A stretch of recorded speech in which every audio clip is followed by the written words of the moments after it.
Video కూడా తీశారు. ఆ వీడియోను కూడా చూడండి, నడి రోడ్డు మీద ఏ విధంగా జరుగుతుందో.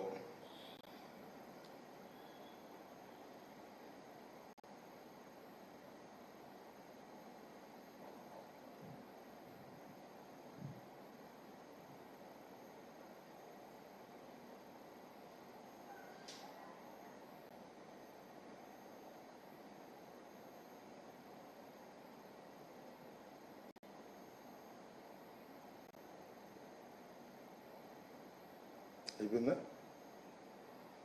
తల్లి చెల్లి, ఆయన తల్లి నాగరాజు, తల్లి నాగరాజు చెల్లి, నాగరాజు బావమట్టిది, ముగ్గురు కలిసి ఆటోలో వెళ్తున్నారు కూరగాయల వ్యాపారం చేసుకుంటూ. అలా బావమట్టిదేమో నరికారు, అతను పారిపోయాడు పాపం.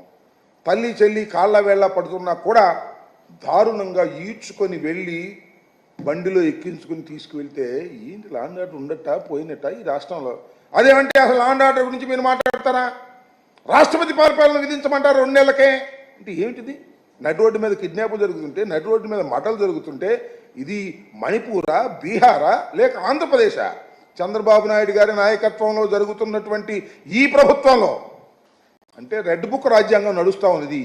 పోలీసులకు అసలు ముద్దాయిల్ని కానీ నేరస్తుల్ని కానీ ఏదైనా గొడవ జరుగుతుంటే ఆపేటటువంటి హక్కు లేనటువంటి రాజ్యాంగం ఇది చలామణి అవుతుంది. రెడ్ బుక్ రాజ్యాంగం నడుస్తూ ఉన్నది. పోలీసు వారు ఎవరైతే ఉన్నారో వాళ్ళు తెలుగుదేశం పార్టీ నాయకులు ఏ ఆగడాలు చేసినా వాటిని కాపాడవలసిందే.